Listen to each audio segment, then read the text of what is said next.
Hello दोस्तों, स्वागत है आपका हमारे यूट्यूब चैनल पर। और आज हम पढ़ने वाले हैं हमारे बीएससी सेकंड ईयर के मैथ के सेकंड पेपर को, जो डिफरेंशियल इक्वेशन का है। उसका हम पहले यूनिट का पहला चैप्टर आज शुरू करने जा रहे हैं। तो हमारे पहले चैप्टर का नाम है इकाई 1, जो हमारी यूनिट फर्स्ट का पहला चैप्टर है, प्रथम घात एवं प्रथम कोटि के अवकल समीकरण। प्रथम घात एवं प्रथम कोटि के अवकल समीकरण, इसमें हमें पढ़ना है। क्या क्या पढ़ना है वो देख लेते हैं। इसमें हमारी है परिभाषा, पहले तो अवकल समीकरण की परिभाषा, उसके बाद अवकल समीकरण के प्रकार, जिसमें हमारे दो प्रकार है, साधारण अवकल समीकरण और आंशिक अवकल समीकरण।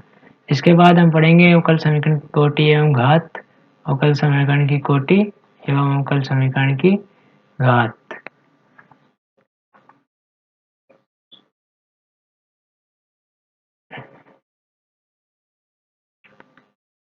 इसके बाद हम पढ़ेंगे अवकल समीकरण के हल और उसके प्रकार। फिर हम पढ़ेंगे प्रथम कोटि एवं प्रथम घात अवकल समीकरण, प्रथम कोटि एवं प्रथम घात के अवकल समीकरण, चरों का पृथक्कीकरण द्वारा विधि द्वारा इसका हल ज्ञात करना, समघात अवकल समीकरण क्या होता है वो पढ़ेंगे, समघात समीकरण में समान्यन योग्य समीकरण पढ़ेंगे और फिर सारांश भी देखेंगे। तो शुरू करते हैं हमारा वीडियो।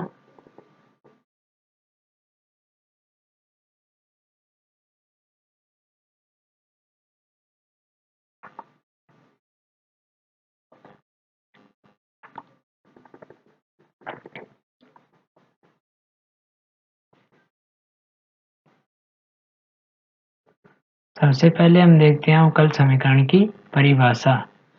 परिभाषा में हम देखते हैं एक समीकरण जो स्वतंत्र चर, आश्रित चर तथा इसके अवकलजों के बीच संबंधित हो, अवकल समीकरण कहलाता है। एक समीकरण जो स्वतंत्र चर, आश्रित चर तथा इनके अवकलजों के बीच संबंधित हो, अवकल समीकरण कहलाता है। अर्थात एक ऐसा समीकरण जिसमें स्वतंत्र चर हो, एक या अधिक आश्रित चर हो और इनके अवकलज विद्यमान हो, उसे अवकल समीकरण कहते हैं। जैसे कि इस उदाहरण को हम देखते हैं तो इसमें एक स्वतंत्र चर x है, उस पर आश्रित चर y है और उसके बाद जो अवकल गुणांक है या अवकलज है dy/dx वो भी विद्यमान है। तो ये एक अवकल समीकरण है, ये अवकल समीकरण है। और कौन सी कोटि का है वो अभी हम कोटि पढ़ेंगे तब याद करना सीख लेंगे। वैसे ये एक कोटि का अवकल समीकरण है। दूसरे में देखेंगे, इसमें भी एक x स्वतंत्र चर है, दूसरा y जो कि आश्रित चर है और dy/dx अवकल आ जाता है। यह भी एक अवकल समीकरण है। अब हम आगे चलते हैं अवकल समीकरण के प्रकार। अवकल समीकरण दो प्रकार के होते हैं। अवकल समीकरण दो प्रकार के होते हैं, साधारण अवकल समीकरण और आंशिक अवकल समीकरण। सबसे पहले हम पढ़ेंगे साधारण अवकल समीकरण किसे कहते हैं। जब किसी अवकल समीकरण में अवकल गुणांक केवल एक ही स्वतंत्र चर के हो तो उसे साधारण अवकल समीकरण कहते हैं। ये कहना क्या चाह रहा है, ये कहना चाह रहा है कि ऐसा अवकल समीकरण जिसमें केवल एक ही स्वतंत्र चर विद्यमान हो, आश्रित चर चाहे कितने भी हो सकते हैं लेकिन स्वतंत्र चर एक ही हो, साधारण अवकल समीकरण कहलाता है। उदाहरण के लिए आप देख सकते हैं ये वाला उदाहरण, दोनों के दोनों साधारण अवकल समीकरण का उदाहरण dy/dx। यहाँ पर सिर्फ एक ही स्वतंत्र चर है x और y इस पर आश्रित चर है और उसका अवकलज है tan x। सही है, dy/dx प्लस xy बराबर tan x। यहाँ पर भी वही बात है। और अब हम अगला पढ़ते हैं आंशिक अवकल समीकरण। आंशिक अवकल समीकरण में हम देखते हैं जब किसी अवकल समीकरण में एक से अधिक स्वतंत्र चर हो तथा आंशिक अवकल गुणांक इनमें किसी के भी सापेक्ष होता है, ऐसे समीकरण आंशिक अवकल समीकरण कहलाते हैं। ये कहना चाहता है कि ऐसा अवकल समीकरण जिसमें एक से अधिक, यानी कि बहुत ज्यादा दो से अधिक हो सकते हैं लेकिन एक नहीं हो, एक से अधिक स्वतंत्र चर विद्यमान हो तो उसे आंशिक अवकल समीकरण कहते हैं। इसे आंशिक अवकल समीकरण कहते हैं। इसका उदाहरण हम देख लेते हैं।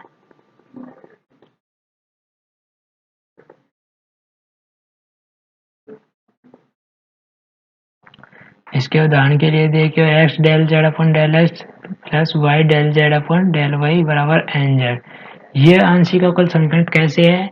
ये ऐसे है कि इसमें एक तो हमको क्या पता चल रहा है कि इसमें एक स्वतंत्र चर x है और z है। Del Z by del X ये प्रदर्शित करता है कि z x पर डिपेंड करता है और del Z upon del Y ये प्रदर्शित करता है कि z y पर डिपेंड करता है, परंतु y x पर डिपेंड नहीं करता, मतलब कि y भी एक स्वतंत्र चर है। अतः इसमें दो स्वतंत्र चर हो गए और ये दो स्वतंत्र चर हो गए तो ये आंशिक अवकल समीकरण हो गया।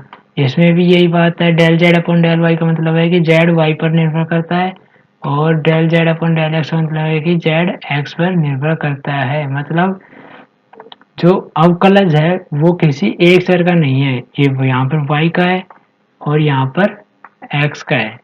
ये दो स्वतंत्र चरों के सापेक्ष अवकलज दिए हुए हैं। यहाँ पर दो स्वतंत्र चरों के सापेक्ष अवकलज मौजूद हैं, एक y के सापेक्ष है और एक x के सापेक्ष है। इसमें भी एक x के सापेक्ष है, एक y के सापेक्ष है। अतः ये आंशिक अवकल समीकरण है।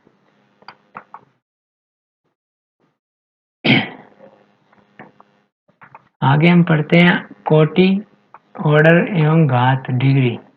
आंशिक अवकल समीकरण की कोटि एवं घात। अब हम पढ़ते हैं अवकल समीकरण की कोटि, ऑर्डर एवं घात, डिग्री। अवकल समीकरण की कोटि सबसे पहले हम पढ़ते हैं।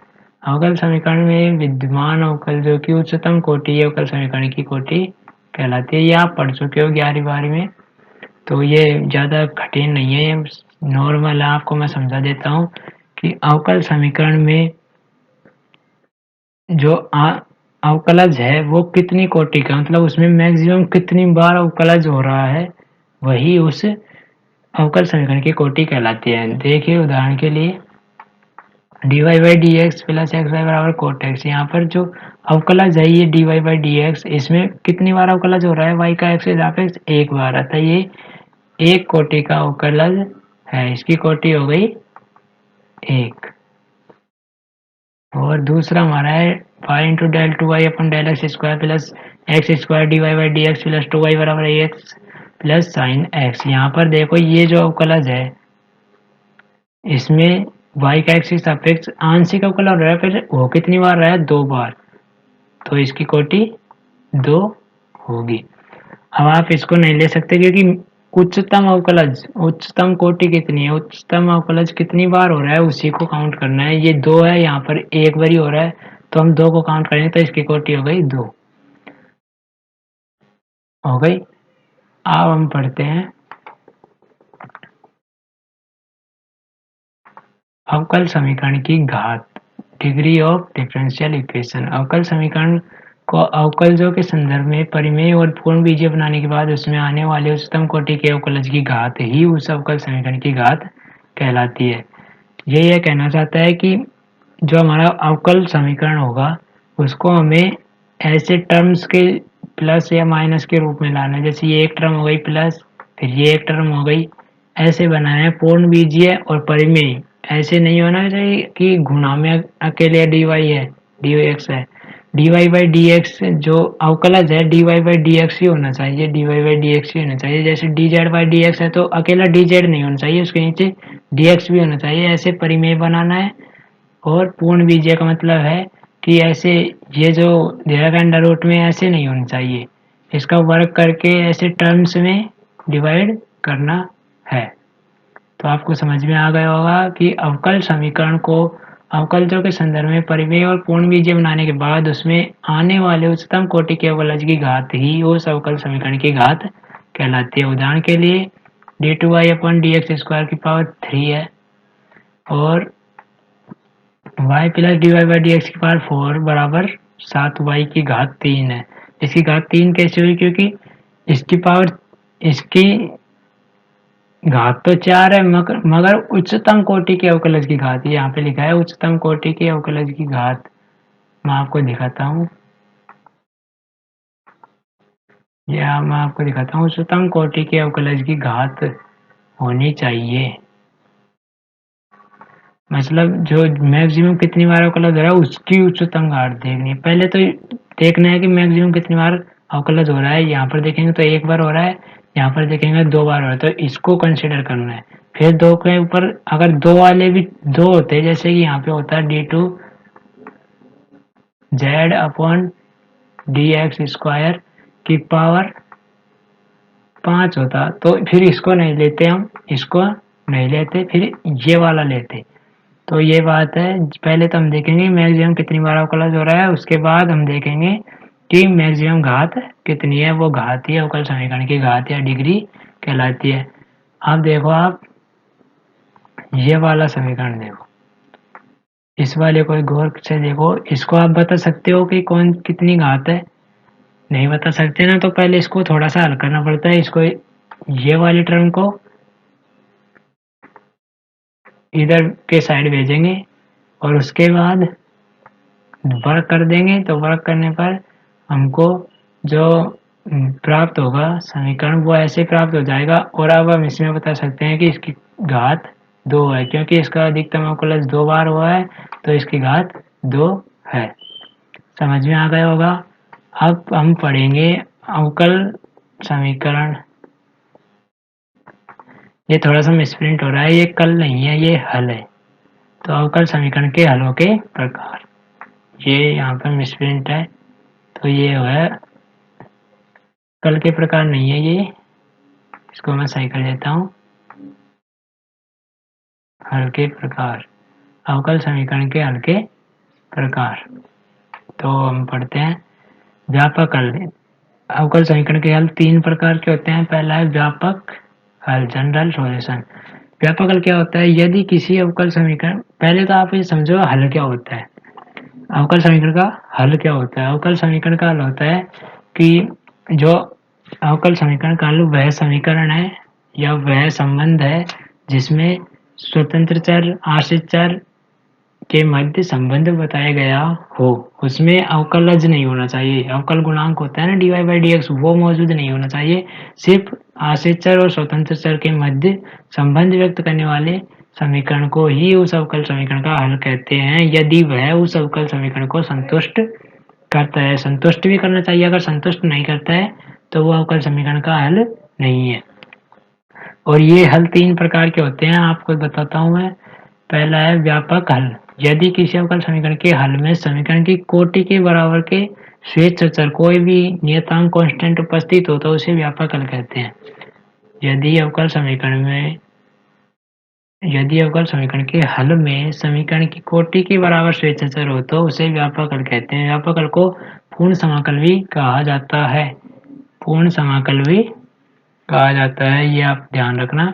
यदि अवकल समीकरण के हल में समीकरण की कोटि के बराबर स्वेच्छ चर हो तो उसे व्यापक हल कहते हैं। व्यापक हल को पूर्ण समाकलन भी कहा जाता है, क्योंकि ये आपको मैं बता देता हूँ क्यों कहा जाता है।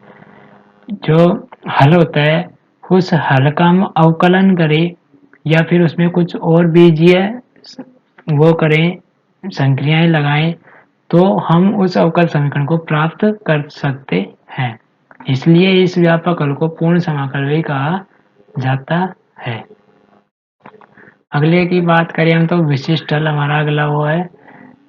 विशिष्ट हल हल का अगला प्रकार है। अवकल समीकरण के हल का दूसरा प्रकार है विशिष्ट हल। अवकल समीकरणों का वह हल जो कि व्यापक इस में स्वेच्छ चरों को विशिष्ट मान देने पर प्राप्त होता है उसे अवकल समीकरण का विशिष्ट हल कहते हैं।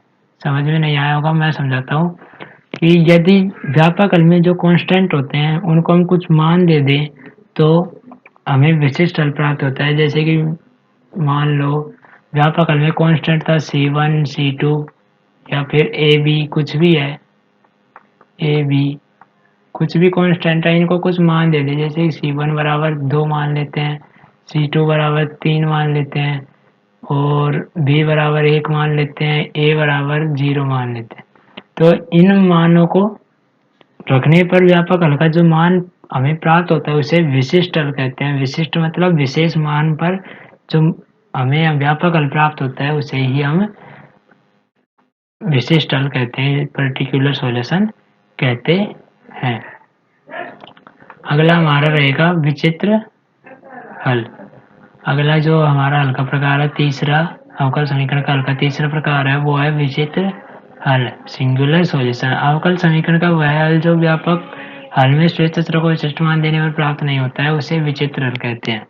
आपको नाम से ही पता चल रहा है विचित्र हल, ये विचित्र है, इसे प्राप्त नहीं किया जा सकता, ये होता है लेकिन इसको जो कांस्टेंट है उसको श्वेत चर मान देने पर भी प्राप्त नहीं होता है। आप कुछ भी मान दोगे, उनको कैसे भी सेट करके दोगे तो वो प्राप्त नहीं होगा, पर वो हल है, ये सिद्ध किया जा सकता है।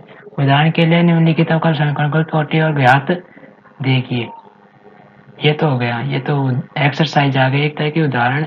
अभी हम आपको करके बताते हैं कि अवकल समीकरण की कोटि और घात कैसे निकाली जाती है। पहले आप देख लीजिए एक बार फिर विचित्र हल किसे कहते हैं। विचित्र हल सिंगुलर सॉल्यूशन, अवकल समीकरण का वह हल जो व्यापक हल में श्वेत चरों को विशिष्ट मान देने पर प्राप्त नहीं होता है उसे विचित्र हल कहते हैं। मतलब कि ये विचित्र हल है, ये विचित्र है, दिखता नहीं है, होता तो है लेकिन हम इसे प्राप्त नहीं कर सकते, पर ये होता है। अब आप कहोगे कि ये होता है तो प्राप्त क्यों नहीं कर सकते। आप आंसर से क्वेश्चन बनाओगे ना, वो ऊपर बताया था ना मैंने कि इसका अवकलन करके या संक्रियाएं बना के अवकल समीकरण को प्राप्त किया जा सकता है, तो वो हल होता है। तो ये विचित्र हल वैसा ही है, इस विचित्र हल का हम अवकलन करेंगे या फिर कुछ और बीजीय संक्रियाएं लगाएंगे तो हम उस अवकल समीकरण को प्राप्त कर सकते हैं, मगर हम उस अवकल समीकरण के जो व्यापक हल है उसमें कुछ विशेष मान देकर उसे प्राप्त नहीं कर सकते, इसलिए विचित्र हल कहलाता है। अब हम देखते हैं एक्सरसाइज, एक आध क्वेश्चन देखते हैं। हमारा पहला क्वेश्चन है उदाहरण नंबर 1। उदाहरण नंबर जो 1 हमारा दिया हुआ है, निम्नलिखित अवकल समीकरणों की कोटि तथा घात ज्ञात कीजिए। निम्नलिखित अवकल समीकरणों की कोटि तथा घात ज्ञात कीजिए। तो पहला सवाल है d2y upon D x square plus X D Y by D x बराबर कोस एक्स। पहला हमारा क्वेश्चन ये है। इस क्वेश्चन को ध्यान से देखिए तो आपको पता लगेगा कि पहले हम देखते हैं कोटि। कोटि का मतलब है कितनी बार मैक्सिमम अवकलज हो रहा है, मैक्सिमम कितनी बार अवकलज हो रहा है। यहाँ पर देखिए 2 बार अवकलज है, यहाँ पर देखिए 1 बार अवकलज है, तो इसकी कोटि हो जाएगी 2, इसकी कोटि हो जाएगी 2। और दूसरी चीज हम देखें तो ये जो घात की बात हो रही है, घात, तो घात के लिए आप देख सकते हैं कि ये जो d2y upon D Y upon D x है और ये d2y अपन डी एक्स है, घात क्या होती है कि उच्चतम अवकलज जो मौजूद है, जो उच्चतम अवकलज मौजूद है उसकी घात कितनी है। आप देख सकते हैं कि जो d2y upon D x square है इसकी घात 1 है, तो इसकी कोटि हो जाए घात हो जाएगी 1। इसकी तो हमको देखनी नहीं है क्योंकि ये मैक्सिमम अवकलज 2 बार यहाँ पर है, तो 1 घात हो गई। अगला हमारा क्वेश्चन लेते हैं हम, d2y upon D x square plus X into D Y by D X का होल क्यूब बराबर साइन एक्स। इसमें हम देखें तो आपको पता चलेगा कि मैक्सिमम क्लास 2 बार है तो इसकी कोटि हो गई 2, और जो मैक्सिमम क्लास की घात जिसकी घात 1 है तो कोटि हो गई 1। अब यहाँ पर 3 है लेकिन हम इसको नहीं लेंगे क्योंकि ये मैक्सिमम अवकलज नहीं है, ये एक बार ही अवकलन है और यहाँ पर 2 बार अवकलन है। तो आपको समझ में आ चुका होगा कि कोटि तथा घात ज्ञात कैसे करते हैं। कमेंट बॉक्स में जरूर बताइएगा कि समझ आ रहा है या नहीं। तो तीसरा क्वेश्चन हमारा है d2y upon D x square plus 5dy upon D X integration Y D x बराबर 6x3। अब देखिए आप इस तरह के जो क्वेश्चन होते हैं ना जिनमें ये आता है इंटीग्रेशन वाई डी एक्स या कुछ भी समाकलन आता है, तो आप सीधी सी एक बात तो ये है कि आपको पहले तो इसका अवकलन करना है जिससे कि ये इंटीग्रेशन का चिन्ह हट जाए। अब मैं आपको बताता हूँ कि इसको कैसे करना है। पहले आप इसका अवकलन करोगे तो ये d2y की जगह तो हो जाएगा d3y हो जाएगा, और प्लस 5, और 5 के बाद आएगा d2y upon D X D Y by D X d2y upon D X plus, और ये हट जाएगा तो ये y बच जाएगा, इंटीग्रेशन हट जाएगा तो, और बराबर ये 6x स्क्वायर का जो भी अवकलन होगा 12x स्क्वायर, 6x क्यूब का जो भी होगा 12x स्क्वायर उसको आप लिख देंगे। तो अब देखिए उस मैक्सिमम अवकलज कितनी बार हो रहा है, 3 बार। मतलब कि हमको जैसा सिंपल में 2 दिख रहा था ना उससे एक ज्यादा आता है, जितने ये मौजूद होते हैं मतलब और भी होते हैं, जैसे कि ये वाई डी एक्स है, यहाँ पर और भी प्लस होता वाई डी एक्स, तो ये एक बार ही जुड़ता, मतलब एक ज्यादा दिखती है। जब इंटीग्रेशन होता है ना तो हमको दिखते तो कम है, लेकिन जब उसका अवकलन करके निकालेंगे तो एक ज्यादा होगी। इसका पूरा हल कैसे करना है वो आपको मैं अभी दिखा देता हूँ। देखिए आप, ये रहा इसका हल।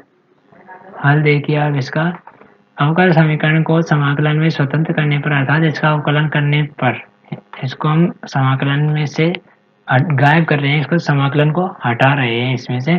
तो D three Y upon D X cube plus 5d2y upon D x square plus Y बराबर 18x² प्लस सी, ये आएगा हमारे पास। इंटीग्रेशन हटाया तो कांस्टेंट सी आ गया।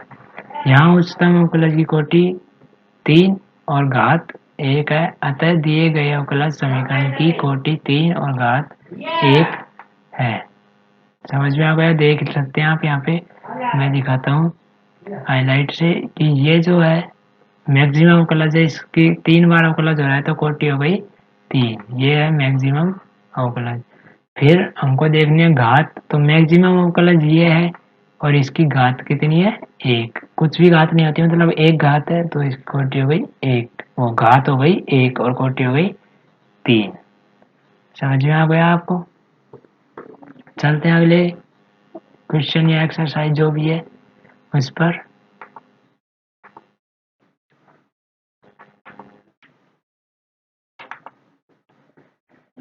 ये हमको क्वेश्चन दिए हैं कुछ स्वमूल्यांकन प्रश्न। अब हम ये क्वेश्चन करते हैं, निम्नलिखित अवकल समीकरण कोटि तथा घात ज्ञात कीजिए। अब हम ये हमको करने हैं, इनके आंसर यहाँ पर दिए नहीं हुए हैं, तो हम करके देखते हैं, आपको बताता हूँ मैं। ये जो है इसको देखते हैं पहले तो।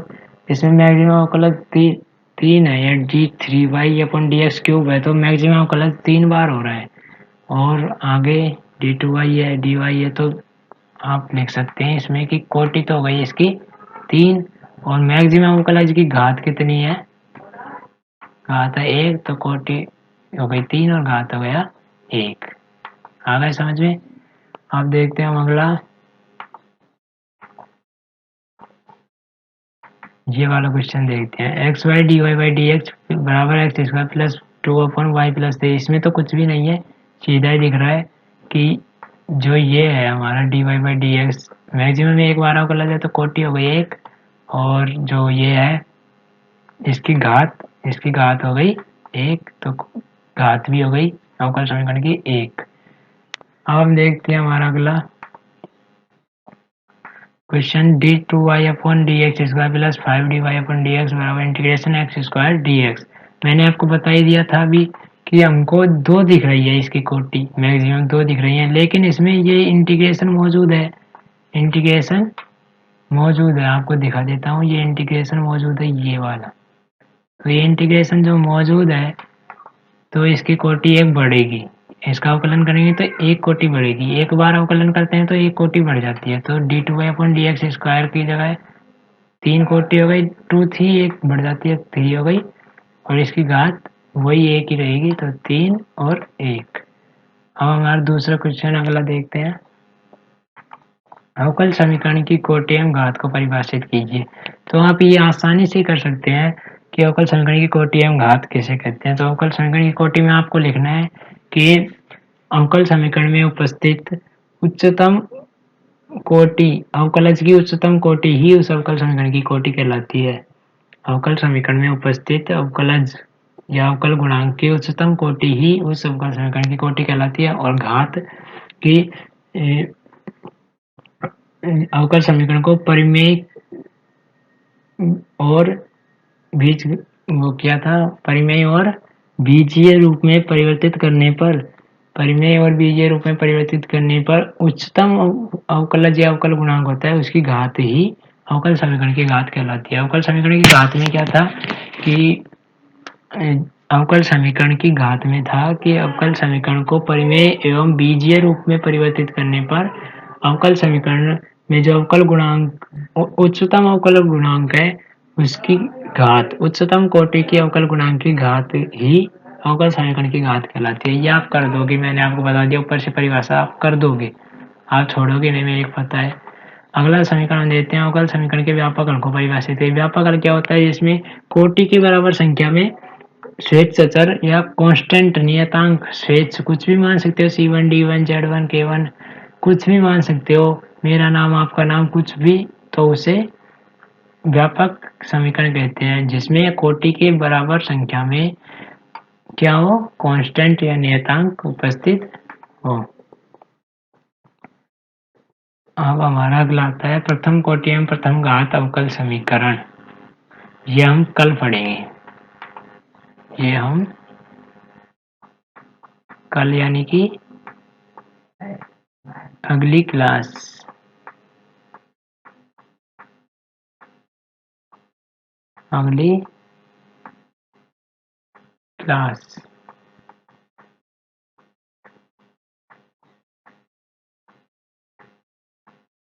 में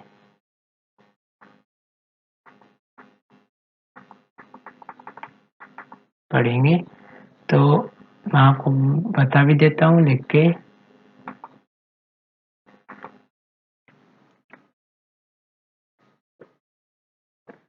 कंटिन्यू